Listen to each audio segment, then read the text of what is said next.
Rafah TV abonné leen bu ngeen cliquer fii ci abonné ngeen laal cloche bi rek mën a abonné saa su ne ngeen di am yu am solo yi bàyyi ko fii ci Rafah TV ak Rafah TV ñëppay dañ ak réer.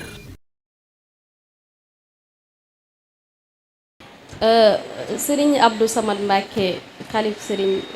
représentant Serigne Fallou Mbacké xalif Serigne Modou Faty Khary di suñu waajur di kilifa jataay bi ñu ngi koy nuyu di nuyu njabootu Serigne Modou Faty Khary gi fi teew yëpp ak waa kër Serigne Massamba yi di nuyu parents d'élèves yi suñuy xam naa damay njëkkee tubaab bi bu ko defee ñu ñëw ci wolof bi chers parrains, chères marraines, Madame la présidente de l'association des parents d'élèves, mes oncles, tantes et cousins ici présents, chers parents d'élèves, chers voisins, chers invités. Je remercie le bon Dieu, son prophète sallallahu alayhi wa sallam, mon guide Cheikh Ahmadou Bamba et mon grand-père Serigne Massamba Mbacké borom ñetti kaala yi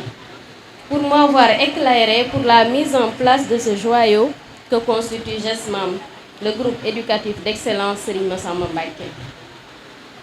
GESMAM Serigne Massamba veut former la crème d'une élite capable de donner le bon exemple là où il passe. Ici, nous n'éduquons pas seulement, mais nous formons. Au-delà de la théorie, nous allions la pratique, car ce groupe est né d'une envie profonde de servir la ville sainte de Touba, en participant à la formation et à l'éducation de sa jeunesse, comme le veut son fondateur, Cheikh Ahmadou Bamba. Nous misons principalement sur l'enseignement de base, l'éducation culturelle mouride et aussi sur l'ouverture vers le monde. C'est ainsi que nous avons décidé, en cette troisième année, de lancer 2 projets phares et innovants qui vont consolider la spécialité de cette institution. Chers invités, la nature a horreur du vide. Alors, voulant perpétuer l'œuvre durant les grandes vacances, nous allons lancer cette année un Dara Vacances qui sera consacré à l'apprentissage du Coran, de la Sunna, de la citoyenneté et du civisme, et des droits et devoirs d'un bon citoyen. Ce programme de Dara Vacances sous format d'une colonie de vacances débutera le 10 juillet prochain, Inch'Allah,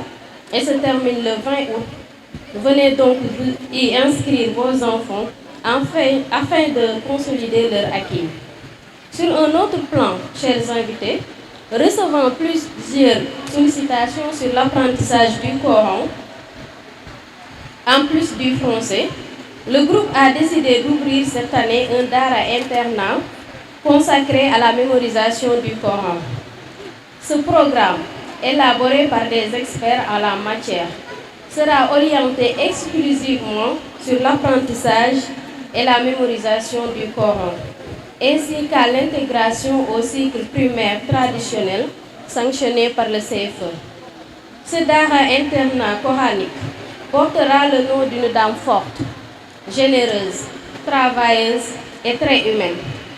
Une dame qui m'a enseigné les bonnes valeurs, qui a fait de moi ce que je suis devenue aujourd'hui. Une dame de la trame de Sokhna Diarra Bousso, dévouée à la tâche. Je veux nommer ma grand-mère, Sokhna Marème Fall.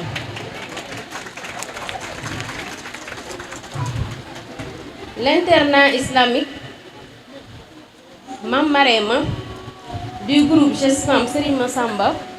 le Dara internat coranique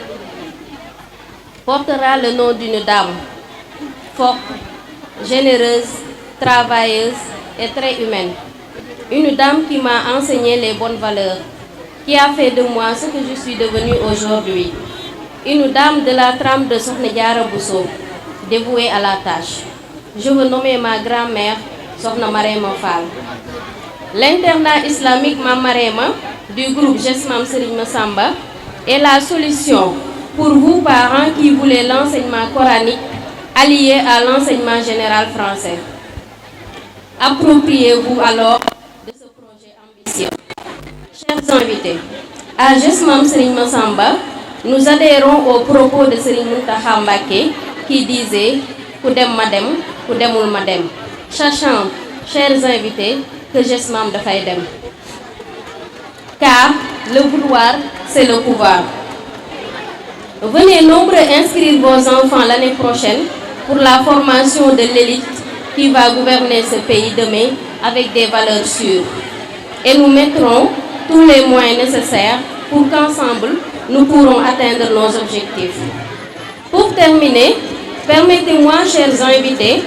de remercier les parents d'élèves, avec à leur tête Madame Kiné Diagne, présidente de l'association des parents d'élèves.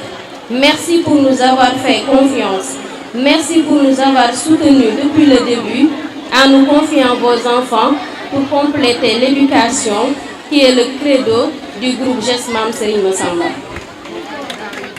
Je remercie aussi le corps professoral, à savoir le directeur, M. Sall, les enseignants, M. Ba, Madame Ley, Madame Dou, Madame Ba, et l'assistante de direction qui est aussi notre professeur d'arabe, Madame Gaye, qui n'ont ménagé aucun effort pour l'éducation et l'instruction des enfants. Bravo à cette équipe dévouée à la tâche. Je suis certaine qu'avec vous, nous allons directement vers des lendemains meilleurs. Vous avez le plus difficile, qui est la pédagogie par l'exemple. Merci aux inspecteurs qui sont nos partenaires incontournables pour la bonne marche de l'école. Nous avons été très honorés de travailler avec vous et Inch'Allah, on continuera ce chemin ensemble. À cela s'ajoute le pareil Baye Mohamedou Gueye, un homme de valeur, un exemple dévoué à la tâche, d'une dimension incommensurable. Je me rappelle nos veillées à l'université Cheikh Anta Diop, discutant de savoir et des écrits du Cheikh jusqu'à l'aube. Merci, chers amis. Qu'Allah te préserve. L'école ne pouvait avoir meilleur parrain qu'une âme si généreuse. Mention spéciale à nos marraines, le groupe d'amis Kharitou Demb, mes anciennes camarades de promotion, de braves dames, toutes engagées à marquer leur empreinte sur leurs différents domaines de spécialisation. L'amitié a des dimensions inconnues. Nous avons soufflé le chaud et le froid ensemble et prions le bon Dieu que ces liens soient solidifiés par nos enfants. Je ne peux pas fermer la page sans remercier ma veillante maman, Sokhna Fama Lo, une maman poule,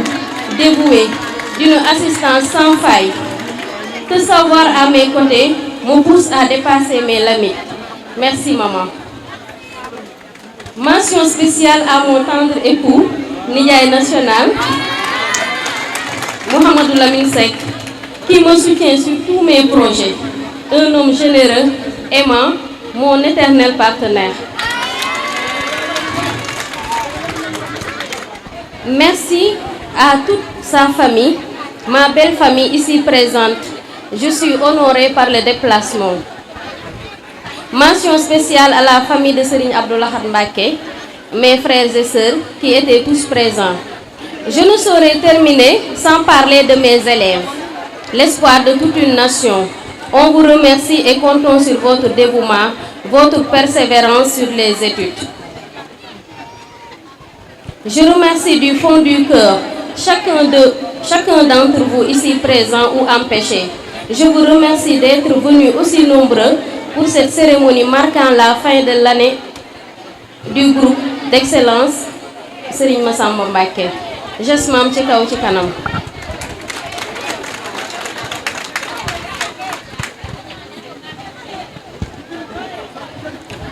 Mbokku invité yi fi teew, sama mbokku professeur jàngalekat yi fi teew, parents d'élèves yi, waa koñ bi ñu dëkkal ak invité yi fi teew, suñu marraine yi ak suñu parrain bi, njabootu Serigne Modou Faty Khary gi fi teew yépp, te niñ ko waxee woon ci tàmbali bi ki jëmmal jataay bi di Serigne Abdou Samad, ñi ngi leen di nuyu di leen ziar. Serigne Bassirou Mbacké Modou Faty Khary jaar na fi ci suba ak njabootu Serigne Modou Faty Khary gi ñu ci bëri di leen sant yéen ñuy suñuy waajur ci jëmmal gi ngeen ñuy jëmmal ak jàppale gi ngeen ñuy jàppale ci lépp lu ngeen nekk.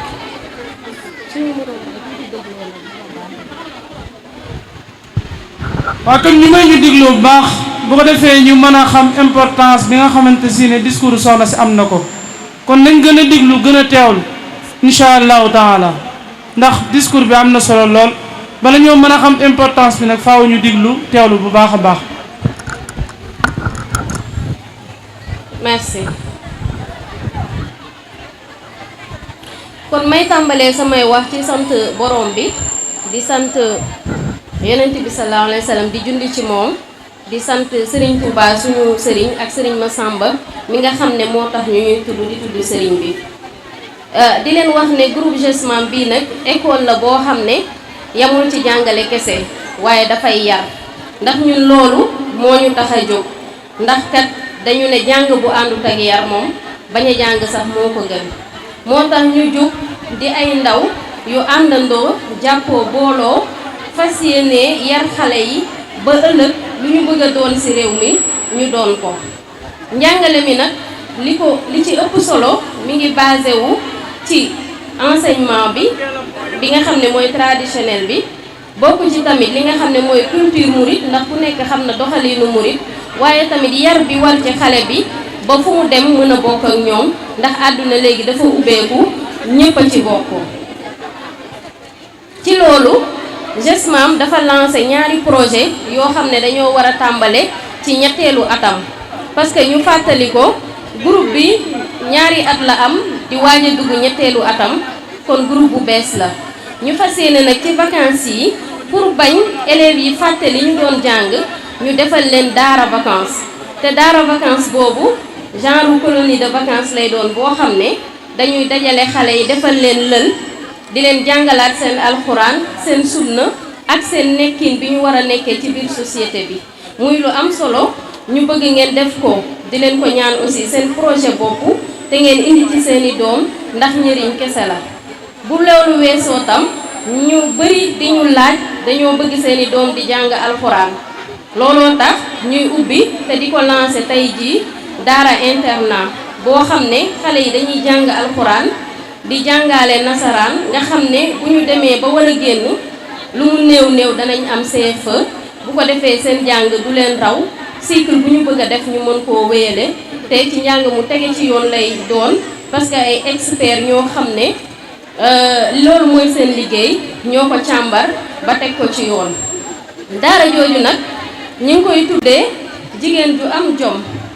jigéen ju bëgg mbokk jigéen ju am xol bu yaatu jigéen boo xam ne musul lekk bàyyi dëkkandoowam muy sama maam soxna Marema Fall. di leen wax ne internat islamique boobu mi ngi tudd internat Maam Marema ñu ciy jàngal xale yi alxuraan ak diine ak sunna ak lu jëm ci wàllu nasaraan gi ñu leen di ñaan yéen ñëpp ngeen indi ci seeni doom ñu inscrire. may sant bu baax parents d'élèves yi fi teew yëpp toogaay bi yàgg na ñu ngi leen di sant ndax école bi dafa ñëw rek ngeen def ko seen yëfi bopp muy waa koñ bi muy parents d'élèves yi. di sant bu baax a baax professeurs yi fi nekk di jàngale ci ni ñu jàppee école bi jàppee xale yi comme ñu yor seeni doom ñu ngi leen ciy sant bu baax a baax di leen gërëm. di sant parrain bi Baye Mouhamadou Gueye nga xam ne ni nga ko waxee ca université la ñu xamante woon daan toog di waxtaane Sëñ Touba ba fajar jot Baye Mouhamadou ñu ngi lay gërëm di la sant bu baax. di sant bu baax sama marraine yu ñaawul yële nga xam ne ñoom Mbàkke la woon ñuy ànd di boot saak di jàngi tudde bi ñu leen ko tuddee du hasard soxlawuñu ci xaalis kóllëre rek lañ ci jublu ndax ñoo daan ànd di boot saak di jàngi yéen ñi ci nekk comme yéen ku ci nekk rek domaine ba nga nekk yaa ngay góorgóorlu ñii ngi jàngale ñii ngi ci santé ku ci nekk rek yaa ngi bay sa waar ci dëkk bu tedd bi kon jërë ngeen jëf. di sant nañ nijaay national ndax moom nag moo ma dooleel de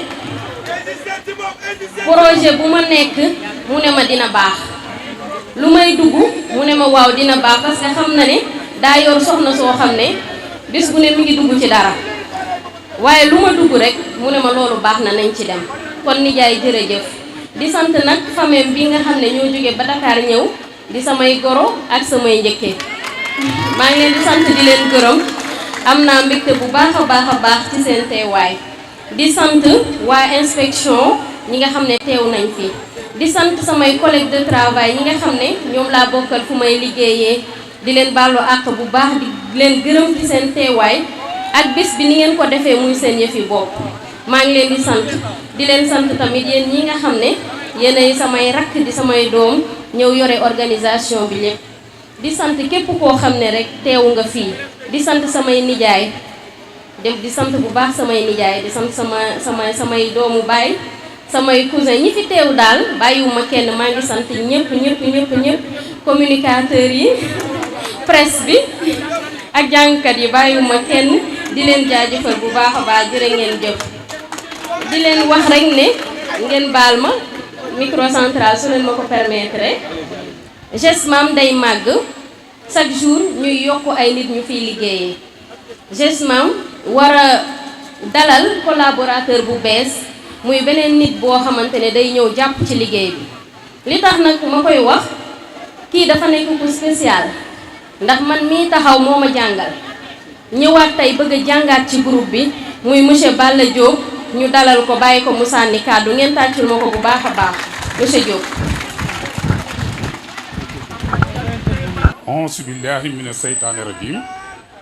bismillahi rahmaani rahim asalaamu aleykum wa rahmatullahi wa barakatuhu yéen mbokk yi fi teew comme niñ ko baaxoo di ko def dañuy ñaanal Serigne Mountakha Mbacké gudd fan ak wér kon yal na ko yàlla def te ñu it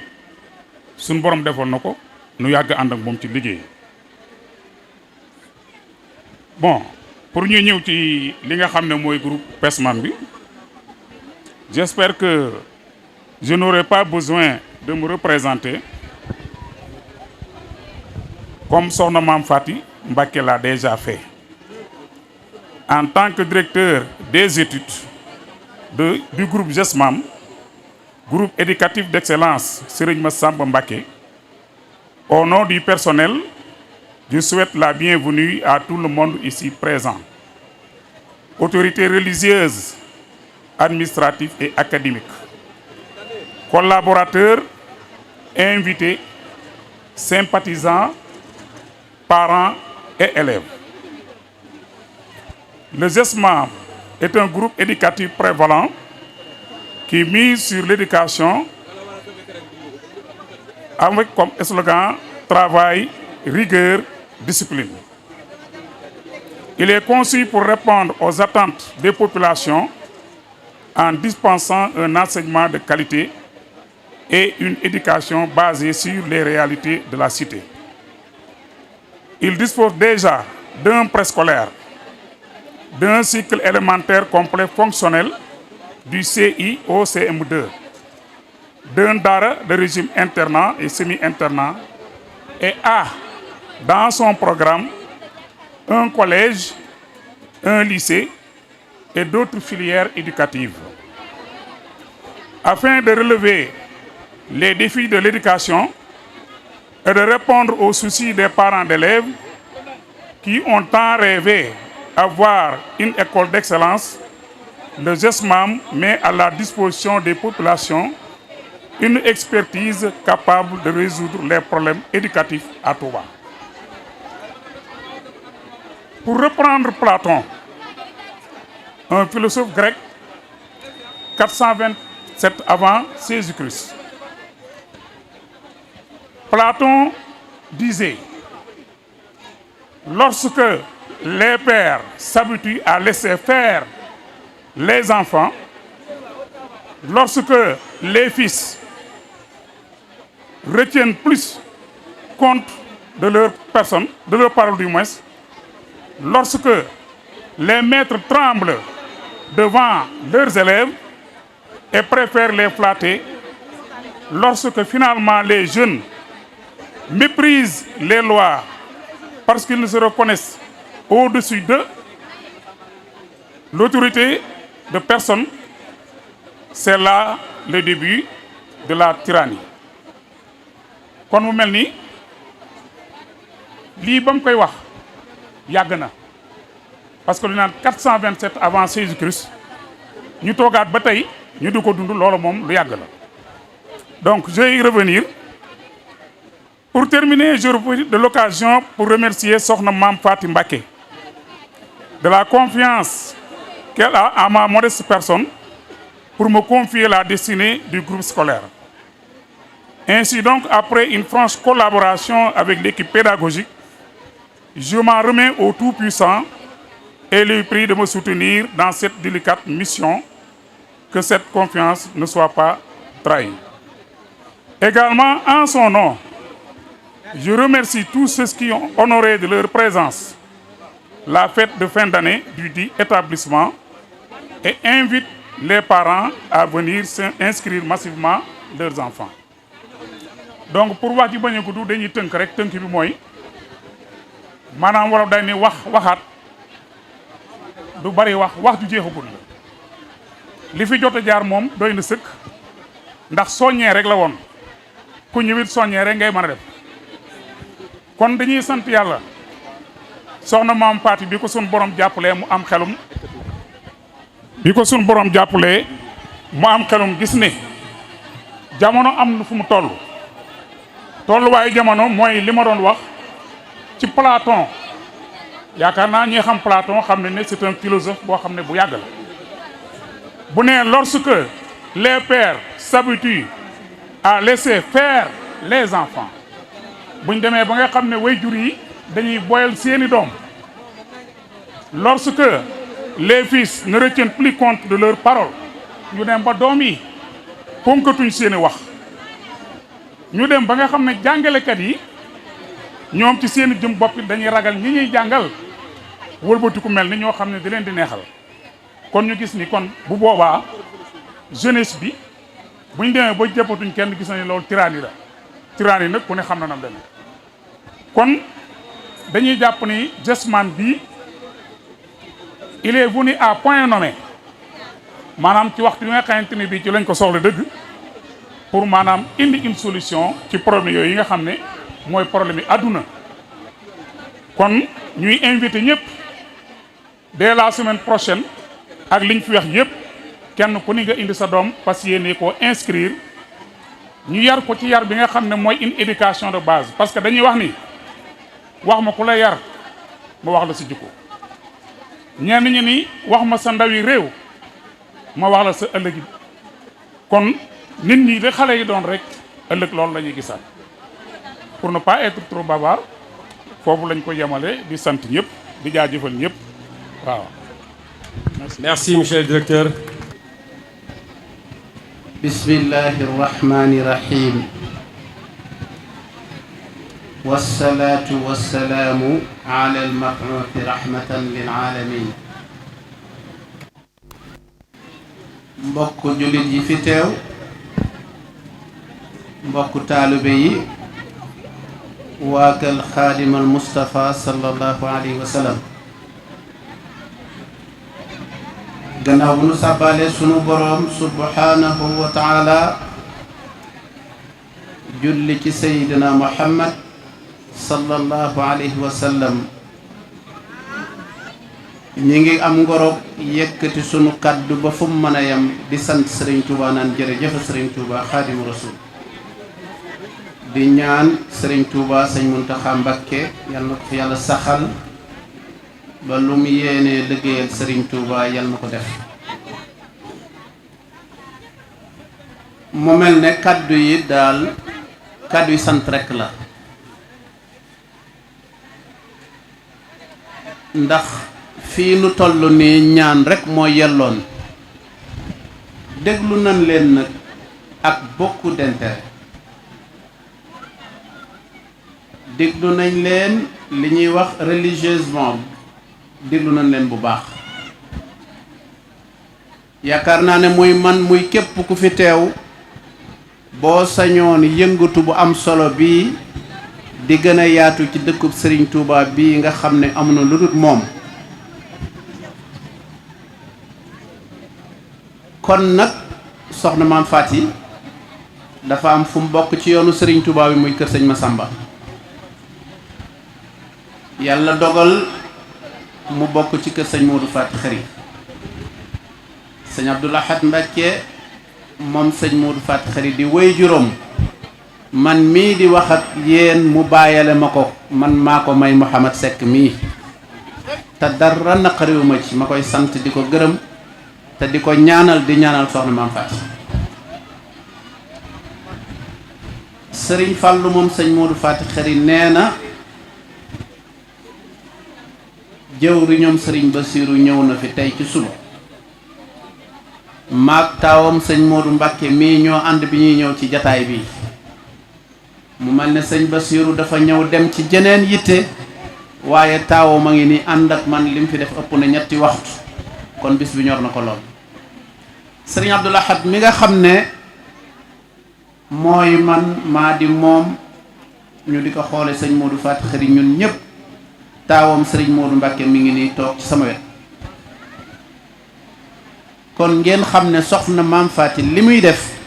daf ci ànd nag ak ay mbokkam ànd ceeg ay kilifaam ci kër ndeyam ak ci kër baayam waaye ànd ceeg taalibe yi sëriñ Tuubaa yi nga xam ne nit koo seen dafay am idole moom nag idolom daram dafa génnut sëriñ Tuubaa moom Maam Faty kon na ko ñépp ñaanal mu jub kocc ne aw yoon fi mu jëm yal na fa egg lii nga xam ne semb na ko ci yoonu sëriñ Tuubaa wi yal na ko yàlla eggale sëriñ Tuubaa nag dafa bëggoon xam-xam ba nga xam ne mag ñam doon def royukaay ca xuqal bukaa u sax danaan al ilmu zinatahum wal xilmu daydanahum li ma ñor foofu mooy jot li googi xam-xam ak baatu xam-xam ak léppi xam-xam moom sëriñ Tuubaa Xaadimu Rasuul naxwu grammaire sax bi ko sëñ Tuubaa ji jàngale dafa jël maanaam dafa jël prototype modèle bi mu bëgg a tëgg ci jigéen nu mu war a mel mu utiliser phrase boo xam ne nii naxwu lay jàngale grammaire waaye boo ko digloo jigéen ju am ay vertu ci l'islam moom lay bayit bi di joxañ ndax dafay joxañ jigéen ju tudd Zeynabu mu ne ko falantana la diina xatta tasturi jismaki ya Zeynaba bi taxamuri pourtant naxu lay jàngale waaye dana Zeynabu fii ak mu suturaaloo sa yaram wi ci jëf ju juunu doo mën a nekk ab vrai jullit kon grammaire lay jàngale mais li ko intéressé day feeñ ci phrase yi muy jàngale moom Sëriñ Tuubaa pour wax leen ne la sëñ Muntaxa waxoon ku gëm sëñ Tuubaa te bëgg a jàng xasida yi sax jar na nga dem jàngi ba xam nu nuy jànge xasida yi kon juste pour wax leen ne mu yéen jigéen ñi yëngutu ci jàngale bi yéen ay collèguem ay xaritom ay xariti démbam ak xariti tayam li ngeen wax yépp dégg nañ ko bu baax a baax ñi ngi soññi population bi ñu xam ne lii moo jara roy ndax àdduna dafa jaxasoo te damay faral di wax ne Sénégal nag bu eggee dans une crise de personnalité et de référence ba nit xamatul sur quel pied danser dañoo war am référence ñun kenn képp la ñu am muy Ahmadul Xadim Sëriñ Tuubaa nañ dellu ci Sëriñ Tuubaa nañ dellu ci li ñu am Sëriñ Tuubaa kat lennum def cee gannaawulut xam-xam egg na bay wax ne wax gi murid yi di wax ne murid yi ñu leen di bàkke naan yoonu Sëriñ Tuubaa teguwut ci xam-xam wala jàng du farata ci murid Sëriñ Tuubaa nee na loolu waxi seytaane la Sëriñ Tuubaa ma ko kon nañ jàngi wuti xam-xam ci làkk wuñ ko mën a làkkee ñu di ko jàng te xam ko li am solo mooy la tax ñu di ko jàng ak buñ ko jàngee lañ koy jëfandikoo yonent bi sallallahu alayhi wa sallam dafa waxoon ne askan woo dégg seenu làkk mucc ci seenu ay kon nan jàngi waaye te dégg làkk yu bari te di ko làkk mucc ci ay yëpp doon taalibey Sëriñ Tuubaa sëñ Muntaxa yàlla na fi yàgg te wér asalaamaaleykum wa rahmatullah ñëpp tàllal loxo yi tàllal leen loxo yi sëñ bi ñaan ñu ñaan kenn ku nekk li sa yitte Mouhamad Gueye ñu ngi lay nuyu parrain ni ñuyee Mouhamad Seck ak mbokk yi fi teew yëpp ñu tàllal loxo yi kenn ku ne li sa yitte di sa coxla ñor la lool rëy na lool ci sa bopp te foyof toy fa yàlla sunu borom nañ tàllal loxo yi te toroxlu waaye jàng faatiha wa ma tayassara min alqur'ani kenn ku ne lii sa soxla li muy rëy rëy woyof na fa yàlla yal na yàlla saafara aajo yëpp barke Sëriñ Tuubaa bisimilah. Rafah TV abonné leen bu ngeen cliquer fii ci abonné ngeen laal cloche bi rek mën a abonné saa su ne ngeen di am yu am solo yi bàyyi ko fii ci Rafah TV ak Rafah TV ñëppay dañ ak réer